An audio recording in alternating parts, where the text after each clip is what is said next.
Lukács morreu fazendo política diretamente. Agora, como é que Lukács pensava sua ação política e sua ação ideológica, sua ação ideal, operando com um conceito que é tradicional na cultura marxista, conceito de ideologia. Vocês vão ver o que Lukács vai fazer com o conceito de ideologia. Tá? Eu quero lhes dizer que esse conceito,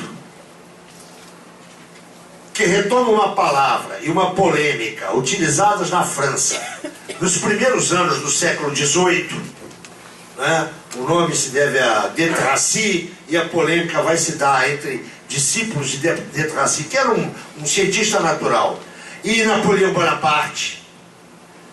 A palavra começa a existir no princípio do século XIX.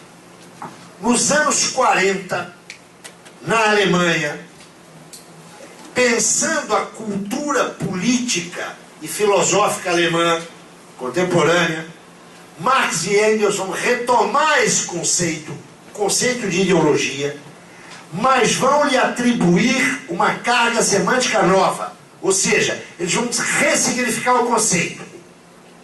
Entre 1845 e 1846, num texto que ficaria inédito, A Ideologia Alemã, Marx e Engels utilizam de maneira nova, atenção, de maneira nova, o conceito de ideologia.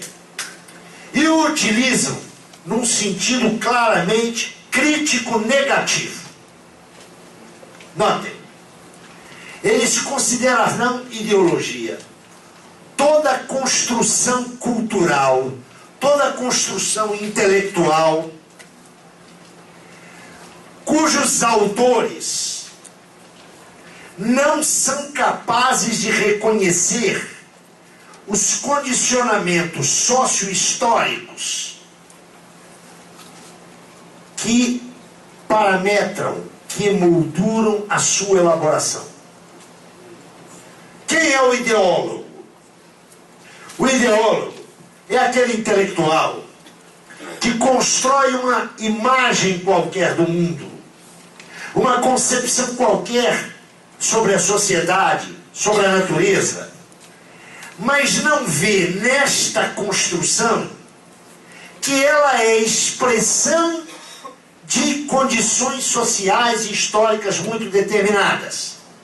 Ele imagina, o ideólogo imagina, que essa construção é uma elaboração de uma razão inteiramente livre e que o produto desta elaboração, ao invés de resultar da vida social, passa a modelar a vida social. Marx e Engels chamarão a isso, em 1845-46, falsa consciência. Notem, a ideologia é uma falsa consciência, mas ela não constitui uma mentira. O ideólogo, quando constrói a elaboração que Marx e Engels chamam de mentira, chamam de ideologia, o ideólogo não está mentindo. Quando Hegel supõe que há um espírito que se desdobra e põe o mundo, Hegel não está mentindo. Aquela é a expressão verdadeira do seu pensamento. A ideologia não é uma mentira. Ela é uma consciência, um conhecimento falso. É claro que a partir de ideologias podem se criar mentiras. Vamos dar exemplo de uma, para vocês entenderem melhor. Em 1775, caramba, eu já estou acabando. Calma. Em 1775, na Inglaterra, um sujeito que era escocês e que era professor de filosofia moral começou a perceber que estava nascendo uma sociedade nova, que o modo de produzir a riqueza social era diferente de um século atrás. E mais, que a própria forma dessa riqueza social era outra. Um século atrás, a forma da riqueza social era a propriedade imobiliária, era a terra. Agora estava virando outra coisa, se traduzia, por exemplo, em moedas. Esse cara percebeu que nesta sociedade que estava nascendo, havia um espaço, que não era um espaço físico, era um espaço social, onde os homens iam trocar os bens que possuíam, ou aqueles que produziam para trocar. Esses bens eram as mercadorias. E cada homem que ia trocar essa mercadoria com outro, ia nesse espaço físico ou nesse espaço social com o seguinte objetivo: eu quero atender o meu interesse. Eu vou lá para defender o meu interesse privado. Todo mundo ia para lá. E todo mundo atendia, ou procurava atender o seu interesse privado. Mas é claro que isso não é um jogo de soma zero, não é? Se eu ganho, você perde. Esse pensador em 1775, que estava sonhando com um mundo melhor, disse: olha, isso é assim mesmo por agora. Mas isso vai se transformar. Porque existe uma mão invisível que torna todos esses interesses individuais, particularistas, num bem geral, num desenvolvimento para todos. Eu me refiro ao genial Adam Smith, das maiores figuras da economia política.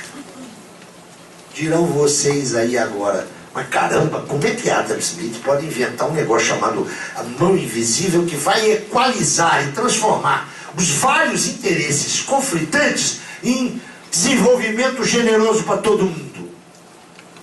Adam Smith não estava mentindo, ele acreditava nisso. Agora, quando um dirigente da Fiesp, vocês estão rindo por quê? Quando um dirigente da Fiesp, quando um professor universitário, quando um jornalista, depois de 2 séculos de experiência, de crise em cima de crise, algumas catastróficas como a de 1929, algumas sistêmico-catastróficas como essa que nós estamos vivendo hoje, vem cá e diz: o mercado é o remédio, privatizemos. Um bom exemplo disso é o Rio Doce hoje, não é? A ação de uma Vale privatizada. Isso aí não é ideologia. Isso é uma mentira que se origina numa ideologia. Adam Smith não estava mentindo, não.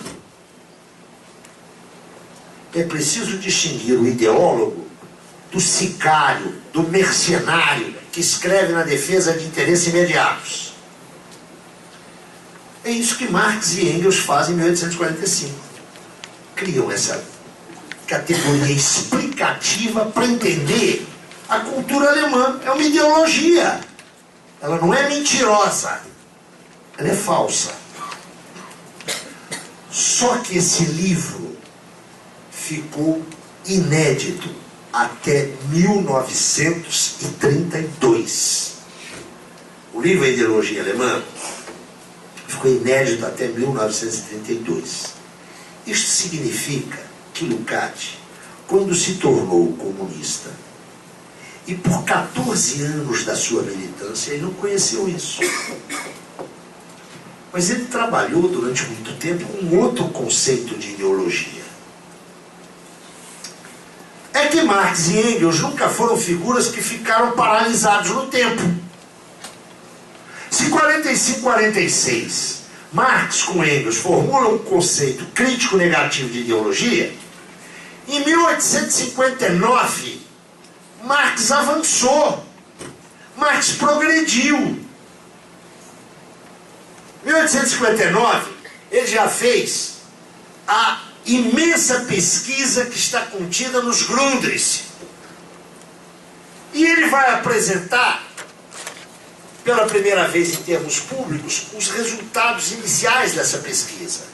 Ele publica um livro Contribuição à Crítica da Economia Política, ou, conforme a tradução, para a Crítica da Economia Política, e escreve um prefácio, datado de janeiro de 59, onde ele apresenta o livro e se apresenta ao leitor. Por quê? Porque o último livro que ele tinha escrito fora 12 anos antes, Miséria da Filosofia.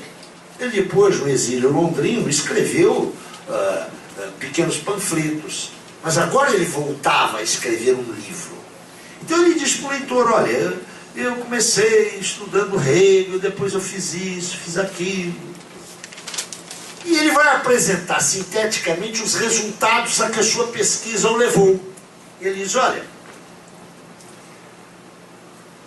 a sociedade se embasa numa certa estrutura ou infraestrutura material, que são relações materiais, a partir das quais se criam determinadas concepções ideais.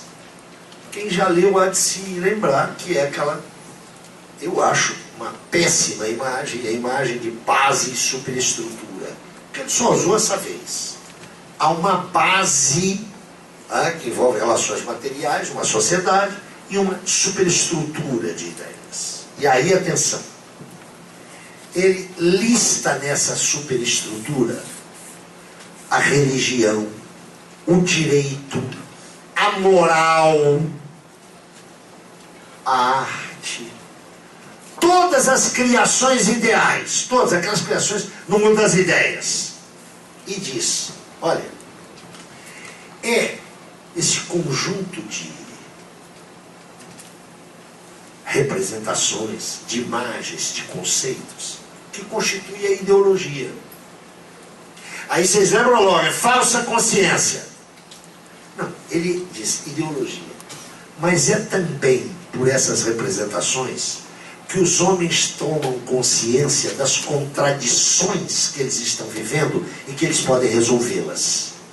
Isso significa que em 1859, Marx, sem abandonar a ideia de que ideologia é falsa consciência, Marx amplia o significado de ideologia. Notem, há dois conceitos de ideologia. Um conceito restrito, que é aquele de 1845-46, e há um conceito amplo, que é esse que Marx formula pela primeira vez em 1859. Marx e Engels vão trabalhar com esse conceito até o fim da sua vida. Nas cartas, nas correspondências do velho Engels, ele retorna reiteradamente esse conceito. Esse Lukács conheceu. Esse Lukács conheceu. Mas Lukács conheceu também um terceiro conceito, que era, e penso eu, é uma simplificação redutora dos dois conceitos, do de 45, 46 e desse. É uma simplificação que entrou em uso na Segunda Internacional, a partir de 1889, e que marcou a história do marxismo durante boa parte do século XX. E olha que coisa engraçada, não é? Eu estou conversando com vocês e acabei de dizer a história do marxismo. Existe o marxismo? Ou existem marxismos? Não vamos responder isso agora, mas é uma questão séria, não é? Por quê? Porque eu estou dizendo que houve um conceito, um terceiro conceito de ideologia, que começou a ser usado especialmente em 1889 e que se prolongou ao longo do século XX. Será que é possível utilizar de forma correta conceitos redutores? Para facilitar a nossa conversa aqui, eu disse há pouco que marcou a história do marxismo. Vocês me perguntaram qual. Está subentendido um pouco aí o que é o marxismo. É evidente que no discurso político, na linguagem política, a gente se entende bem conversando. Você é marxista ou você não é? Você não vai pedir carteirinha de identificação equivalente do marxismo, né? As pessoas se identificam assim.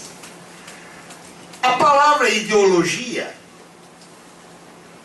pode ser usada de modo redutor, mas que tem algum sentido na linguagem cotidiana.